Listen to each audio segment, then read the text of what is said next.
जय हिंद साथियों, स्वागत है GS practice hub YouTube channel पे। दोस्तों, आज इस वीडियो में हम लोग खान सर के द्वारा जो टॉनिक बैच 2026 लॉन्च किया गया है, खास करके दरोगा स्पेशल के लिए, जिसको में हम लोग इकोनॉमिक्स का क्वेश्चन आज देखने वाले हैं।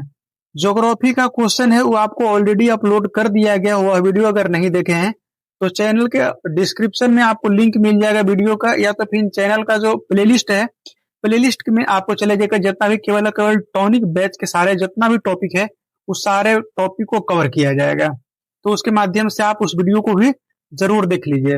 बिहार दरोगा के एग्जाम 18 तारीख को होने वाला है, उसके लिए एकदम खास करके रामबाण साबित होगा दोस्तों। एकदम इसको आप देख लीजिए, याद हो चाहे नहीं, लेकिन एक बार अगर नजर से गुजराए हुए रहेंगे तो आपके लिए जो एकदम प्लस पॉइंट होगा, सच में एकदम टॉनिक जो होता है, एकदम टॉनिक की तरह आपको फायदा करेगा, एकदम एंटीबायोटिक की तरह फायदा करेगा। इसको आप पूरा एकदम रट्टा मार लीजिए, एकदम घोट जाइए, चाहे जैसे घोटना है आप इसको घोट जाइए। आपका दरोगा का एग्जाम निकलने के बाद में आपको समझ में आएगा यहाँ कितना लाभदायक साबित हुआ ये खान सर के टॉनिक बैच। तो हम लोग इकोनॉमिक्स का प्रश्न आज देख रहे हैं, जिसको में थोड़ा सा फास्टली हम लोग चलेंगे, क्योंकि क्विकली रिवीजन है, टाइम उतना नहीं है। पूरा डीपली के साथ में चलते हैं। क्विकली रिवीजन है, एकदम जितना कम से कम समय में ज्यादा से ज्यादा क्वेश्चन आप दिमाग में दिखाइएगा, आपको दिखाइएगा, ताकि आपको दिमाग में सेट रहे। ठीक है, तो हम लोग क्विकली चलेंगे ना, फास्ट चलेंगे। थोड़ा सा आप जो है ध्यान दे करके आप बैठ जाइए, केवल आपको सुनना है, सुनते चले जाइए, बाकी आपको काम होते चला जाएगा। पहला प्रश्न है, पहला प्रश्न में देखिए, भारत में किस प्रकार की अर्थव्यवस्था है? दोस्तों, भारत में मिश्रित अर्थव्यवस्था है, बी ऑप्शन सही जवाब हो जाएगा। उसके बाद में है दूसरा प्रश्न। दूसरा प्रश्न में है कि बंद अर्थव्यवस्था यानी कि क्लोज इकोनॉमी का अर्थ क्या होता है? क्लोज यानी बंद अर्थव्यवस्था का मतलब होता है कि नहीं तो इस देश से निर्यात किया जा रहा है और नहीं तो इस देश में दूसरा देश से कुछ लाया जा रहा है, यानी कि आयात किया जा रहा है। ऑप्शन डी आपको सही जवाब हो जाएगा। नहीं तो यहाँ आयात किया जा रहा है, नहीं तो निर्यात किया जा रहा है। बंद अर्थव्यवस्था का अर्थ होता है। तीसरा नंबर प्रश्न है, तीसरा नंबर में कि राष्ट्रीय ग्रामीण विकास संस्थान कहाँ अवस्थित है? तो यह आपको हैदराबाद में हो जाएगा, बी ऑप्शन आपको सही जवाब है। चौथा नंबर प्रश्न है, वैश्वीकरण का अर्थ क्या होता है? वैश्वीकरण का अर्थ होता है कि यानी कि सभी चीज ग्लोबली एकदम जुड़ जाना चाहिए। सभी चीज जो है आपको ग्लोबली, यानी कि कई देश के सामान यहाँ खरीदें, कई देश के सामान, अपना देश के सामान दूसरा देश में भेज सकते हैं। तो इसको में जो है ना, घरेलू अर्थव्यवस्था का जो वैश्विक अर्थव्यवस्था के साथ में एकीकरण यानी कि मिल जाना, ही आपको वैश्वीकरण कहलाता है। आपको सी ऑप्शन सही जवाब हो जाएगा चौथा नंबर प्रश्न के लिए। पांचवा प्रश्न देखिएगा, पांचवा प्रश्न है, पांचवा में आपको दिया गया है कि अंत्योदय कार्यक्रम, देखिएगा आपको बहुत इंपॉर्टेंट है, अंत्योदय कार्यक्रम का उद्देश्य क्या था? देखिए इसका उद्देश्य जो था ना दोस्तों, गरीबी में भी सबसे अधिक गरीब को मदद करना था। गरीबों में भी जो अधिक गरीब है उसको मदद करना इसका उद्देश्य था। डी ऑप्शन आपको सही जवाब हो जाएगा 5 नंबर प्रश्न के लिए। छठा नंबर प्रश्न है, कुटीर ज्योति योजना का संबंध किससे है? करेंट अफेयर से भी हो जाएगा और उसके बाद में इकोनॉमिक्स से भी हो जाएगा। यानी कि इसका जो संबंध होगा, देखिएगा इसका संबंध है ग्रामीण क्षेत्र में गरीबी रेखा से नीचे जीवन यापन करने वाले जो परिवार हैं उसके लिए जो विद्युत सुविधा उपलब्ध कराना आपको कुटीर ज्योति योजना का मुख्य उद्देश्य है। ठीक है, आपको सही जवाब यहाँ पे क्या हो जाएगा? सी ऑप्शन सही जवाब हो जाएगा। इसको आप दिमाग में सेट कर लीजिए। 7वां नंबर प्रश्न है, ये आपको मिलान करने वाली प्रश्न है, इसको थोड़ा छोटा कर देते हैं, आप इसको देख लीजिएगा। इसको में देखिए क्या होगा, जैसे आप देखिए कि गिफिन वस्तुएं जो है, आपको इसका अर्थ होता है कि कीमत बढ़ने पर मांग बढ़ जाती है। और लॉरेंज वक्र है, इसको में है कि आय की विषमता मापने के लिए और लॉरेंज वक्र का इस्तेमाल किया जाता है, विधि का इस्तेमाल किया जाता है। फिलिप वक्र जो है आपको मुद्रास्फीति या बेरोजगारी के बीच में संबंध को बताने वाला है। एंजिल का नियम ध्यान रखिएगा, एंजिल का जो नियम है यह आपको आय बढ़ने पर जो है भोजन पर खर्च किया गया प्रतिशत को घटाता है, तो इससे संबंधित हो जाएगा। उसके बाद में है कि मुद्रा अवमूल्यन थोड़ा सा देख लीजिएगा। मुद्रा अवमूल्यन जो है आपको देखिएगा, विदेशी मुद्रा के तुलना में अपनी मुद्रा की मूल घटाना मुद्रा का अवमूल्यन कहलाता है। और वो स्टैगफ्लेशन का मतलब होता है कि मंदी के साथ में मुद्रास्फीति की स्थिति को स्टैगफ्लेशन कहते हैं। आगे देखिएगा 8 नंबर प्रश्न। 8 नंबर में है साथियों कि किसी देश के आर्थिक विकास जो है निर्भर किस पर करता है। आर्थिक विकास जो है देश का वो निर्भर किस पे करेगा, तो उस देश के पास में प्राकृतिक संसाधन होना चाहिए, जरूरी है। बाजार का आकार होना चाहिए, ये भी जरूरी है। पूंजी का निर्माण होना चाहिए, ये भी जरूरी है। यानी कि डी ऑप्शन आपको सही जवाब हो जाएगा। यानी कि तीनों की मौजूदगी होना चाहिए, तब जाके वो देश जो है जो आर्थिक विकास के निर्भर बन सकता है। आगे देखिए 9वां नंबर प्रश्न है। 9वां नंबर प्रश्न देखिएगा। 9वां नंबर में है कि भारत की राष्ट्रीय आय में सर्वाधिक योगदान कौन सा क्षेत्र का रहेगा। देखिए सबसे अधिक योगदान की बात अगर देखा जाए तो सबसे ज्यादा आपको है, ध्यान रखेंगे, इसके लिए आपको सही जवाब हो जाएगा यहाँ पर ही आपको कृषि क्षेत्र, निर्माण क्षेत्र, बैंकिंग क्षेत्र या फिर व्यापार क्षेत्र। तो इसके लिए आपको सी ऑप्शन लगा लीजिएगा, व्यापार क्षेत्र में यहाँ पर ही आपको बहुत अच्छा सुटेबल करेगा। ऐसा तो आपको सर्वाधिक जो है राष्ट्रीय, ऐसे आपको देश में सर्वाधिक आपको इनकम होने वाली है तो आपको तृतीय सेक्टर सेवा क्षेत्र आता है, उससे होता है। 10वां नंबर प्रश्न है, भारत के किस राज्य में गरीबी का प्रतिशत सबसे अधिक है। देखिए गरीबी का प्रतिशत में अधिक में देखेंगे तो अपना बिहार ही है। यहाँ आपको पढ़ाई में भी और उसके बाद में गरीबी में भी सबसे पहला स्थान हासिल करता है। प्रतिशत के मामले में देखा जाए तो 33% ये कवर करता है। ये ऑप्शन आपको 10वां नंबर प्रश्न के लिए सही जवाब हो गया। 11 नंबर प्रश्न है, मानव विकास सूचांक किसने बनाया था। मानव विकास सूचांक है ना, मानव विकास सूचांक, यह जो है आपको यूएनडीपी द्वारा बनाया गया था, यूएनडीपी द्वारा बनाया गया था। डी ऑप्शन आपको सही जवाब हो जाएगा 11 नंबर प्रश्न के लिए। 12 नंबर प्रश्न है। 12 नंबर प्रश्न में दिया गया है कि हिंदू वृद्धि दर किससे संबंधित है। तो यह जो आपको राष्ट्रीय आय से संबंधित हो जाएगा, बी ऑप्शन आपको सही जवाब हो जाएगा साथियों। इसको मैं समझिए कि भारत में धीमी आर्थिक वृद्धि दर जो था ना, इसको ये वजह से है कि हिंदू वृद्धि दर इसको बताया गया था। और इसको में जो था ना कि विकास दर कम था और जनसंख्या वृद्धि तेजी से हो रही थी। विकास कम धीरे धीरे हो रही थी और जनसंख्या तेजी से वृद्धि हो रही थी, उसीलिए इसको 1980 के समय में इसको नाम दिया गया था। आगे देखिएगा 13 नंबर प्रश्न है। 13 नंबर में है कि भारत में राष्ट्रीय आय का आकलन सबसे पहले किसने किया था। दोस्तों यह कई बार प्रश्न आया हुआ है, कई बार एग्जाम में यह प्रश्न है, सबको की जानकारी है। आपको यह दादा भाई नौरोजी के द्वारा जो है आपको राष्ट्रीय आय का आकलन किया गया था। 14 नंबर प्रश्न में है कि भारत के राष्ट्रीय आय का सर्वाधिक योगदान की, देखिए भारत के राष्ट्रीय आय में अगर सर्वाधिक योगदान होगा तो आपको तृतीयक सेक्टर, देखिए तृतीयक सेक्टर में जो सेवा क्षेत्र आता है, ध्यान रखें।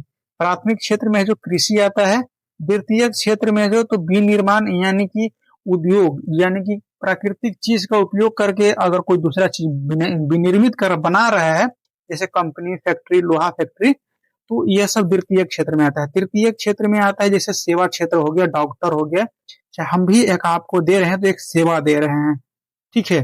तो यानी कि सी ऑप्शन आपको सही जवाब हो जाएगा। उसके बाद 15 नंबर प्रश्न देखिए। 15 नंबर प्रश्न है साथियों, वीडियो को लाइक जरूर करते चलिएगा और वीडियो को जो है ना लाइक करने से इतना मेहनत कर रहे हैं थोड़ा सा मोटिवेशन मिलता है ताकि आपको लिए और अच्छा कंटेंट लेकर के मौजूद हो। 15 नंबर में आय वृद्धि जो है, देखिए आय का जो विधि से राष्ट्रीय आय का आकलन करते समय निम्नलिखित में से किसको शामिल नहीं किया जा सकता है।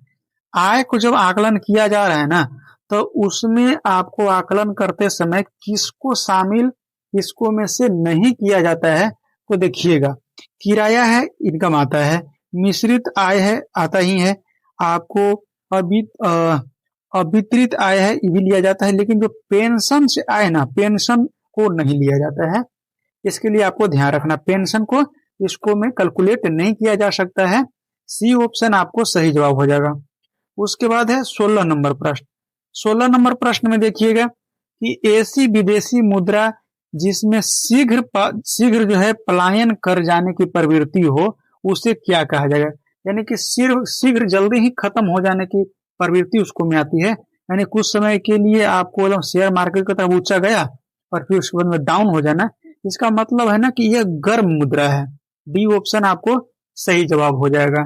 उसके बाद में देखिएगा, उसके बाद में है 17 नंबर प्रश्न। 17 नंबर प्रश्न में साथियों कि अवमूल्यन शब्द का अर्थ क्या होगा।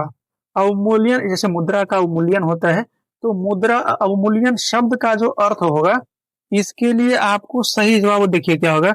अन्य मुद्रा के तुलना में जो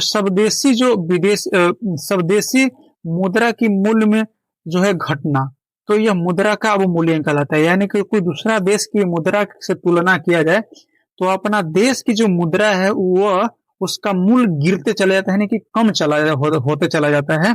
तो ऐसा परिस्थिति में अवमूल्यन कहा जाता है कि मुद्रा का अवमूल्यन हो रहा है।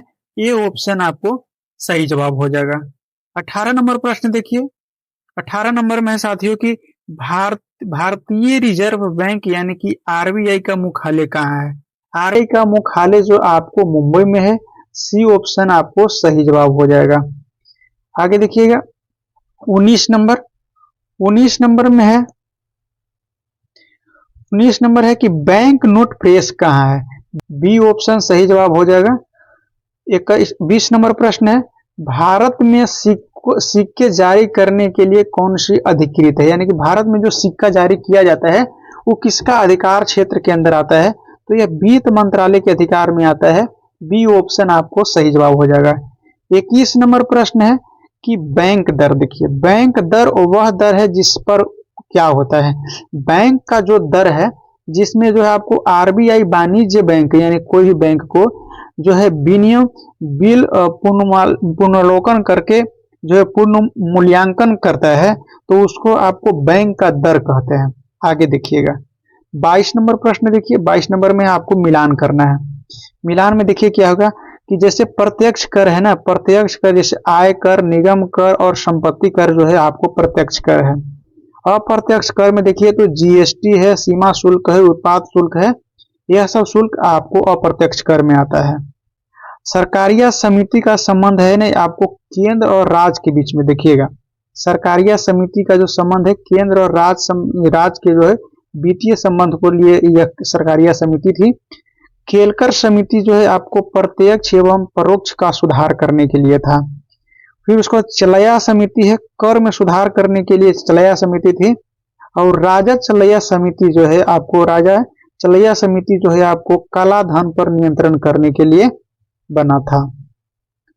उसके बाद में 23 नंबर प्रश्न साथियों। 23 नंबर प्रश्न में है कि भारत का सबसे बड़ी शेयर बाजार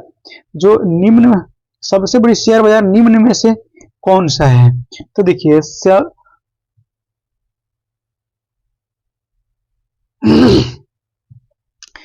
23 नंबर प्रश्न है, भारत का सबसे बड़ा जो शेयर बाजार निम्न में से कौन सा है। भारत का जो सबसे बड़ा यहाँ शेयर बाजार आपको हो जाएगा, मुख्य रूप से आपको मुंबई कह सकते हैं। आपको सी ऑप्शन सही हो जाएगा। यानी कि इसको ऐसे भी कह सकते हैं, इकोनॉमिक कैपिटल के रूप में इसको जाना जाता है मुंबई को, तो आपको सी ऑप्शन सही जवाब हो जाएगा। 24 नंबर प्रश्न है कि भारत में बैंकों का पहली बार राष्ट्रीयकरण कब हुआ था। तो यह राष्ट्रीयकरण जो है आपको 1969 में हुआ था। कमेंट करके बताना कि इस समय किस प्रधानमंत्री के कार्यकाल था, आपको कमेंट करके बताना है। और इसमें जो है आपको 14 बैंकों का राष्ट्रीयकरण हुआ था। और इसके बाद में 1980 जब आया था तो 1980 में 8 बैंक का फिर से राष्ट्रीयकरण किया गया था। आगे देखिएगा 24 के बाद 25 नंबर प्रश्न है। 25 नंबर में प्रश्न में आपको दिया गया है कि औद्योगिक क्रांति सर्वप्रथम किस देश में हुई थी। औद्योगिक क्रांति जो सर्वप्रथम है ना दोस्तों, इंग्लैंड में हुआ था। आपको बहुत अच्छा क्वेश्चन है, ध्यान रखिएगा। उसके बाद में 26 में है कि भारत का सबसे बड़ा उद्योग कौन सा है। भारत जो है ना दोस्तों, कपड़ा उद्योग सबसे बड़ी है, तो भारत का कपड़ा उद्योग डी ऑप्शन आपको सही जवाब हो जाएगा 26 नंबर के लिए। 27 नंबर प्रश्न है कि भारत में जूट का अधिकतम क्षेत्र कहाँ है। भारत में जूट कौन सा क्षेत्र में सबसे अधिक, तो पश्चिम बंगाल जो है जूट उत्पादन में सबसे अग्रणीय है। डी ऑप्शन आपको सही जवाब हो जाएगा। 28 नंबर प्रश्न देखिए,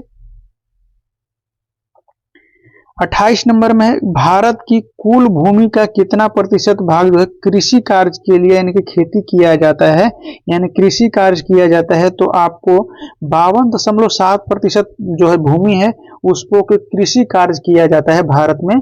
29 नंबर प्रश्न है, भारत में हरित क्रांति किस फसल के उत्पादन में सर्वाधिक फसल रही है। तो मुख्य रूप से जो है आपको यहाँ पर ऑप्शन में आपको दिया गया गेहूं और चावल, लेकिन मुख्य रूप से चावल पे सबसे ज्यादा प्रभावित हुआ था, ध्यान रखिएगा। और आपको इसके पहले वाला सेट में हम आपको प्रैक्टिस सेट बिहार पुलिस के करा रहे हैं, वो अभी अगर आप नहीं देखे हैं तो प्लेलिस्ट के माध्यम से उसको भी आप देखिए। उसको में इससे संबंधित हरित क्रांति से संबंधित पूरा का पूरा डिटेल बताया है। आगे देखिएगा, 30 नंबर प्रश्न है, 30 में है कि भारत में श्वेत क्रांति का जनक किसे माना जाता है। भारत में श्वेत क्रांति का जो जनक है डॉक्टर वर्गीस कुरियन को जाना जाता है। ये ऑप्शन आपको सही जवाब हो जाएगा। उसके बाद में 31 नंबर में ऑपरेशन फ्लड, ऑपरेशन फ्लड का किस कार्य से संबंधित है, बस वही दूध से संबंधित है। ऑपरेशन फ्लड दूध से संबंधित है और श्वेत क्रांति का जनक जो है डॉक्टर वर्गीस कुरियन को, और श्वेत क्रांति दूध उत्पादन से रिलेटेड है। आगे देखिएगा, 32 नंबर प्रश्न है, निम्नलिखित में से कौन सी किस्म गेहूं के जो है कि HYV नहीं है, HYV कैटेगरी में नहीं है, एक प्रकार की संकरणीय मान की हाइब्रिड कह सकते हैं।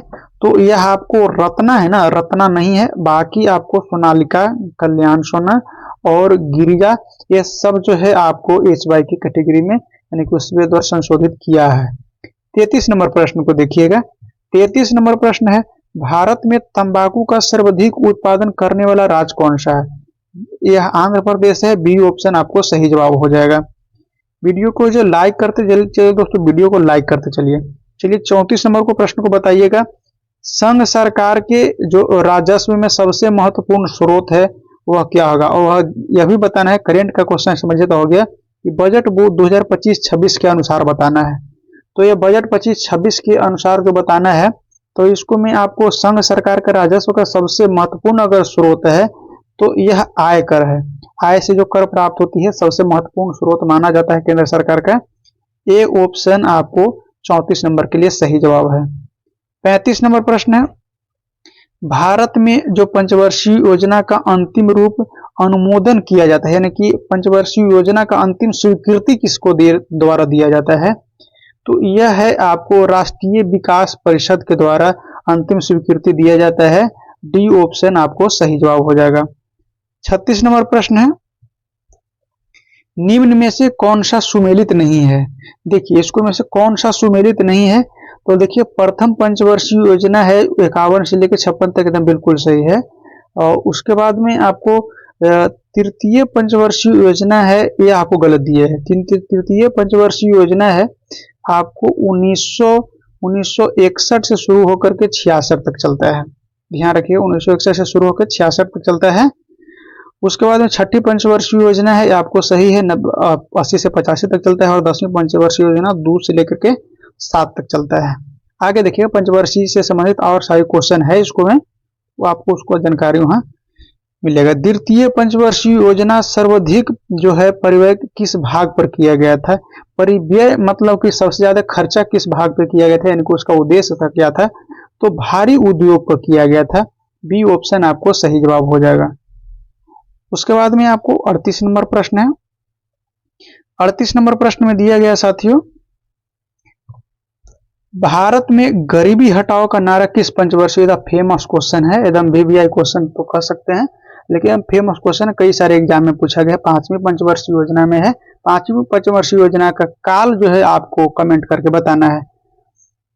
39 नंबर बताइए। 39 नंबर में मुक्त व्यापार से क्या तात्पर्य है। मुक्त व्यापार का मतलब है, मुक्त व्यापार के मतलब कि आयात और निर्यात पर कोई प्रतिबंध ना हो, यानी कि जैसे में आपको आयात और निर्यात पर कोई प्रतिबंध नहीं हो, मुक्त व्यापार कहा जाता है। भारत भी कई देश के साथ में मुक्त व्यापार समझौता हस्ताक्षर किया हुआ है। बी ऑप्शन आपको सही जवाब हो जाएगा।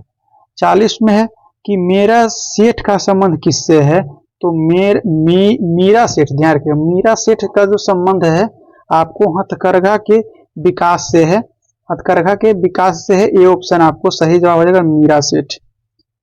40 नंबर है, सॉरी 41 नंबर में भुगतान संतुलन में निहित होता है। भुगतान संतुलन में जो है आपको ध्यान रखिएगा, इसको में आपको दृश्य व्यापार, ऋण और जो आवश्यक व्यापार है यह सब शामिल होता है, यानी कि उपरोक्त सब। डी ऑप्शन आपको 41 नंबर के लिए सही जवाब हो जाएगा। 42 नंबर प्रश्न है कि आबिद हुसैन समिति का संबंध किससे है। आबिद हुसैन आपको नया क्वेश्चन है, टॉप क्वेश्चन है, ध्यान रखिएगा इसको। तो इसके लिए आपको जो सही जवाब हो जाएगा लघु उद्योग से संबंधित है। आबिद हुसैन समिति लघु उद्योग से संबंधित है। सी ऑप्शन आपको सही जवाब हो जाएगा। मिलान करने वाला, सुमेलित करने वाला प्रश्न है, यहाँ पे देखिए क्या होगा। आपको सिडबी है ना, ये सिडबी जो है आपको ध्यान रखिएगा, एक लखनऊ जो है लघु उद्योग विकास के लिए यह बैंक है। और जो एक्जिम है, एक्जिम भारतीय आयात निर्यात बैंक 1982 में इसका नाम था। अभी इसी को ट्रांसफर होकर के एसबीआई में आ गया है, एसबीआई के नाम से भी जानते हैं, शुरुआत में इसका नाम वो था। उसके बाद में नाबार्ड का जो स्थापना है, नाबार्ड जो है आपके इसका संबंध कृषि एवं ग्रामीण विकास हेतु 1982 में है स्थापना किया गया था। रेपो रेट है, यह आरबीआई द्वारा बैंक को दिया जाने वाला कर्ज है उस पे यह रेट तय करता है। रेपो रेट जो है बैंक को कर्ज दिया जाता है, यानी कि आरबीआई सबसे बड़ी बैंक है, वह छोटी छोटी बैंक को कर्ज देता है, आम आदमी को कर्ज नहीं देता है। उसके बाद में देखिएगा आपको इसमें देखिए बुल एंड बियर है, इसका संबंध है शेयर मार्केट से, शेयर बाजार के शब्दावली है। और सेबी जो है यह शेयर बाजार का नियामक यानी कि नियंत्रण करने वाला है, सेबी। आगे देखिएगा 44 नंबर। 44 नंबर में है कि चलया समिति किस क्षेत्र के जांच हेतु गठित किया गया था। चलया समिति है, इसका आपको जांच करने के लिए प्रत्यक्ष कर और अप्रत्यक्ष कर से संबंधित है। डी ऑप्शन से, सी ऑप्शन सही जवाब हो जाएगा, यानी कि ये दोनों सही है। उसके बाद 45 नंबर है कि नरसिम्हा समिति का संबंध किससे है। नरसिम्हा समिति का संबंध है बैंक क्षेत्र में, यानी कि बैंकों में सुधार के लिए नरसिम्हा समिति बनाई गई थी। ए ऑप्शन आपको सही जवाब हो जाएगा। 46 नंबर प्रश्न है भारत में सबसे पहले किस राज्य में मूल्यवर्धित कर यानी कि वैल्यू एडेड टैक्स जो है लागू हुआ था। तो इसको सबसे पहले जो लागू हुआ था, ध्यान रखेंगे, हरियाणा से सबसे पहले लागू हुआ था। सी ऑप्शन आपको सही जवाब है। नेक्स्ट प्रश्न देखिएगा 47 नंबर। 47 नंबर प्रश्न आप लोग के सामने है कि एग मार्क है, एग मार्क क्या है और यह क्यों दिया जाता है। एग मार्क जो है आपको पदार्थ की जो है गुणवत्ता के लिए एक मोहक है, यानी कि एक प्रकार की निशानी है, एक प्रकार के सर्टिफिकेट है। और खास करके जो है कृषि उत्पाद के गुणवत्ता में यह आपको एग मार्क निशानी दिया जाता है। ठीक है, आगे देखिएगा 48 नंबर है जवाहर रोजगार योजना निम्न में से किस वर्ष शुरू किया गया था। जवाहर जो रोजगार योजना है आपको ध्यान रखिएगा 1989 में शुरू किया गया था। 1989 में शुरू किया गया था। डी ऑप्शन आपको सही जवाब हो जाएगा। आगे देखिएगा 49 नंबर। 49 नंबर प्रश्न है साथियों कि किस पंचवर्षीय योजना में न्यायपूर्ण वितरण तथा समानता पर बल दिया गया था। तो यह आपको 9वीं पंचवर्षीय योजना है। 9वीं पंचवर्षीय योजना में आपको जो न्यायपूर्ण वितरण और समानता पर बल दिया गया था। उसके बाद 50 नंबर प्रश्न है। 50 नंबर में कि सरकार के व्यय, कराधान और उधार लेने से संबंधित नीति को क्या कहते हैं। तो इस नीति को जो आपको राजकोषीय नीति कहते हैं। राजकोषीय घाटा, राजकोषीय नफा सब सुने होंगे, तो आपको राजकोषीय नीति कहा जाता है। उसके बाद में 51 नंबर प्रश्न है। 51 नंबर में है कि विकास की प्रक्रिया में कृषि का उपेक्षा से क्या है। तो विकास की प्रक्रिया में जो कृषि से क्या योगदान रहा है, उपेक्षा रहा है, तो इसका है कि समग्र विकास एवं गंभीर अवरोध है उससे संबंधित है। डी ऑप्शन आपको सही जवाब हो जाएगा। उसके बाद में 52 नंबर प्रश्न है। 52 में है कि भारत में मुद्रास्फीति का उच्चतर जो है दर के परिमाण स्वरूप में अमेरिका और डॉलर का मूल्य क्या होगा। तो देखिए उसके में आपको बढ़ जाएगा। डी ऑप्शन आपको सही जवाब हो जाएगा। आज का अंतिम प्रश्न है, उसके बाद में बिहार का चालू होगा। तो आपको 53 नंबर में है प्राथमिक घाटे का तात्पर्य क्या है। प्राथमिक घाटे का तात्पर्य आपको है कि देश में वित्तीय घाटे और ब्याज है, ब्याज की अदायगी में अंतर जो रहता है, वित्तीय घाटे और ब्याज अदायगी में अंतर है, उसको प्राथमिक घाटा कहा जाता है। ये ऑप्शन आपको सही जवाब हो जाएगा। और इसी के साथ में जो आज का प्रश्न सेशन समाप्त होता है। नेक्स्ट आपको दूसरा टॉपिक लेकर के आपको मिलेंगे। वीडियो को एकदम आपको इतना मेहनत के साथ में लाया जा रहा है, वीडियो को शेयर जरूर कर दीजिएगा। वीडियो को शेयर करिए अपने दोस्तों के पास में, जौन सा ग्रुप चलाते हैं टेलीग्राम या फेसबुक या जो भी है, स्टेटस लगा करके आप इसको शेयर जरूर करिएगा। उसके लिए आपको चैनल की तरफ से ढेर सारी बधाई रहेगा, धन्यवाद रहेगा, वेलकम रहेगा। वीडियो में आपको किसी भी प्रकार के सजेशन है तो कमेंट आप जरूर कर सकते हैं। मिलेंगे अगले टॉपिक के साथ में, वही टॉनिक दवाई लेकर के, खान सर के टॉनिक को लेकर के, जो दरोगा के लिए काफी एकदम रामबाण साबित होगा।